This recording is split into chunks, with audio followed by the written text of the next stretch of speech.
therefore not be able to get on it at King's Cross Thameslink, which is where he had arrived at on the train from Luton. Only someone who is a stranger to London would do that without asking why, because it is a totally illogical thing to do for someone who knows London and knows that the number 30 bus goes past King's Cross Thameslink station, so that they could have caught it there instead. It would have been a complete waste of time, energy, money, and an unnecessary risk to take, and thus a totally illogical thing for a real terrorist to do. It now gets unbelievably weird, because the number 91 bus that Hasib Hussain is reported to have taken from King's Cross along Euston Road to Euston Station to board the number 30 bus, registration LX03BUF, that got diverted into Tavistock Square, actually goes to Tavistock Square.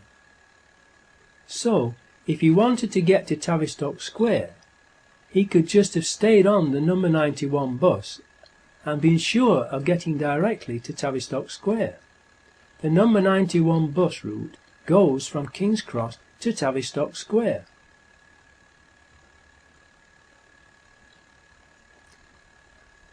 That is conclusive proof that that particular number 30 bus, registration LX03BUF, was part of Pt4 and his customers' mock terrorist drill, pre-rigged with explosives, like the 3 tube trains, and was pre-planned to be diverted into and blown up in Tavistock Square, rather than blown up by a backpack bomb.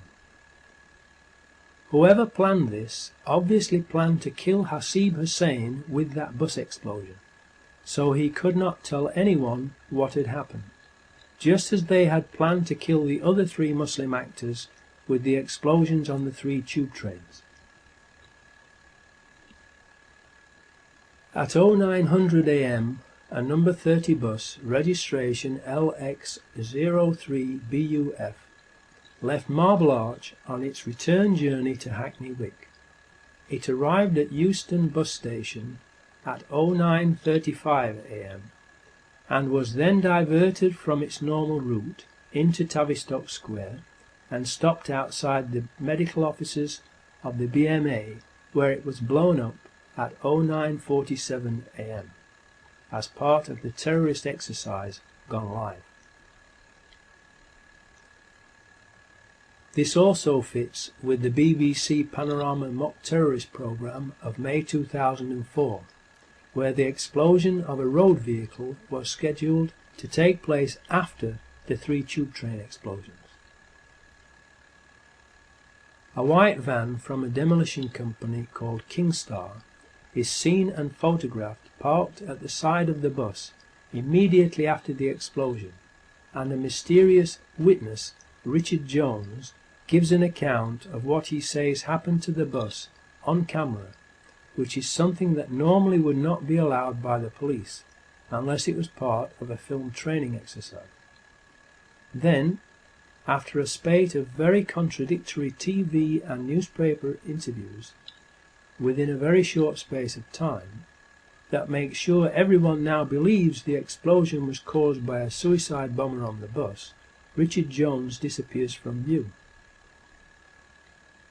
However, and of particular interest, some newspapers, including the UK's Sunday Mail on the 10th of July 2005, reported that Richard Jones served an apprenticeship at an explosives factory in Ayrshire. Richard Jones' statements about the suicide bomber are very suspicious for 2 reasons. First, because they are so inconsistent and contradictory that they are not believable. And second, because criminals usually accuse someone else to divert attention away from themselves. Is that what Richard Jones did? He says that he and 11 other people got off the bus just before it exploded. Were the 12 of them a team, with the other 11 there to cover up what Richard Jones was doing as he planted a bomb? Another strange statement he made to the Sun newspaper, reported in the 8th of July 2005 edition, is that he got off the bus because he had reached his destination.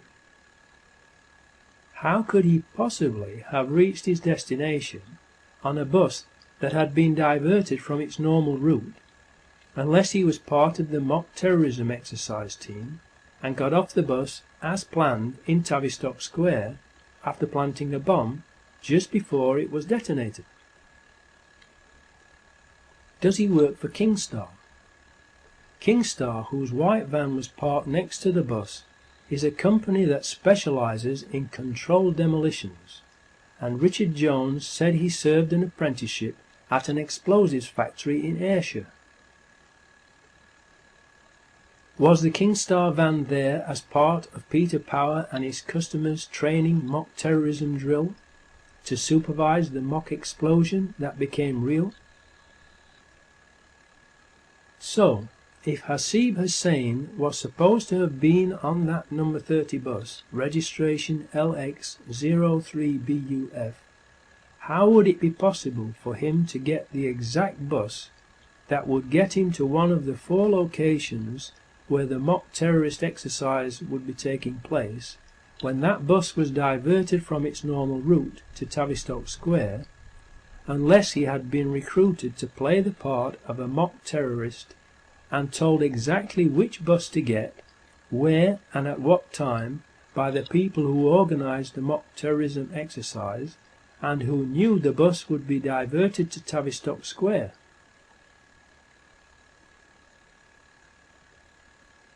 The odds against that happening by coincidence are unbelievable, and thus it is not possible that it was a coincidence.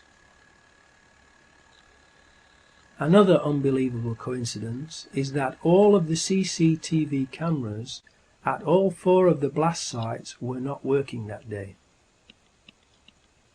The 4 CCTV cameras on the number 30 bus were, just like the Israeli Variant Systems ones on the underground, not working, and there are no reliable witnesses who can place Hasib Hussain on the number 30 bus. Richard Jones is an unreliable witness whose physical descriptions of the man he says was the suicide bomber does not fit with Hasib Hussain's appearance or what he was wearing that day. So there is no proof that Hasib Hussain was either on that bus or blew it up. Even so, he has been tried and wrongfully found guilty of blowing up the number 30 bus by the government-organised and controlled media machine, without a shred of real evidence. They claim to have found Hasib Hussain's ID in Tavistock Square. However, they also claim that ID from another of the 4, Mohammed Siddiqui Khan, was found in at least 2, some reports say 3, separate blast locations. He cannot possibly have been in 2 or all 3 locations at the same time, proving that these items were planted after the blasts. How could their IDs have survived suicide bomb blasts? Millions of people are aware of the magic fireproof Mohammed Atta passport that was planted at the World Trade Center on 9/11. In light of these incidents, if ID from Hasib Hussain was found at Tavistock Square, it does not necessarily mean that he was on the bus and not somewhere else, or, if he was on the bus, that he blew the bus up. What has happened to the presumption of innocence, and being considered innocent until proven guilty and convicted by a jury of your peers in court, that has always been the mainstay of British justice? The most likely case is that the number 30 bus had been pre-rigged with explosives during its previous service, when the CCTV cameras were disabled. The CCTV systems on stagecoach buses are normally either the Israeli company